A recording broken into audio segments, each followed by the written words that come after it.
અમદાવાદની કોલેજની બહાર યુવાધનને નશાના રવાડે ચડાવતા 2 આરોપીને સ્ટેટ મોનિટરિંગ સેલની ટીમે ઝડપી લીધા। નમસ્કાર મિત્રો, હું વિપુલ પટેલ, શિક્ષાપત્રી સંદેશ ન્યૂઝ સત્યની સાથે। એક નજર આજના મુખ્ય સમાચાર પર। અમદાવાદમાં કોલેજની બહાર યુવાધનને નશાના રવાડે ચડાવતા 2 આરોપીને સ્ટેટ મોનિટરિંગ સેલની ટીમે ઝડપી લીધા છે। સ્ટેટ મોનિટરિંગ સેલને બાતમી મળી હતી કે દર્શિલ વાછાણી અને તેનો સાગરીત હરિકૃષ્ણ રૈયાણી હાઇબ્રિડ ગાંજાનો જથ્થો લઈને વાસણા વિસ્તારમાં આવેલ જીબી શાહ કોમર્સ કોલેજ પાસેના વિસ્તારમાં વિદ્યાર્થીઓને ગાંજાનું છૂટક વેચાણ કરી રહ્યા છે, જેને પગલે પોલીસે પ્રતાપકુંજ સોસાયટીના નાકે વોચ ગોઠવીને બંને આરોપીને ઝડપી લઈ તલાશી લેતા બંને ઇસમો પાસેથી 1 કિલો 186 ગ્રામ હાઇબ્રિડ ગાંજો મળી આવ્યો હતો, જેની બજાર કિંમત અંદાજે 41,50,000 જેટલી થાય છે।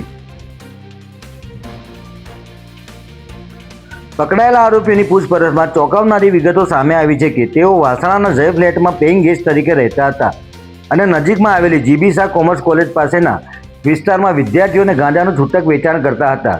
પોલીસ તપાસમાં સામે આવ્યું છે કે આરોપીઓ હાઇબ્રિડ ગાંજાનો જથ્થો રાજકોટ અને અમરેલીના 3 સપ્લાયર પાસેથી લાવતા હતા અને કોલેજના યુવકોને છૂટકમાં વેચીને મોટો નફો કમાતા હતા। ત્યારે આ કેસમાં ડ્રગ્સ સપ્લાય કરનાર અન્ય 3 વોન્ટેડ આરોપીઓ વિરુદ્ધ પણ પોલીસે NDPS એક્ટની કલમો હેઠળ ગુનો નોંધી તમામની ધરપકડના ચક્રો ગતિમાન કર્યા છે। જય હિન્દ, જય ભારત।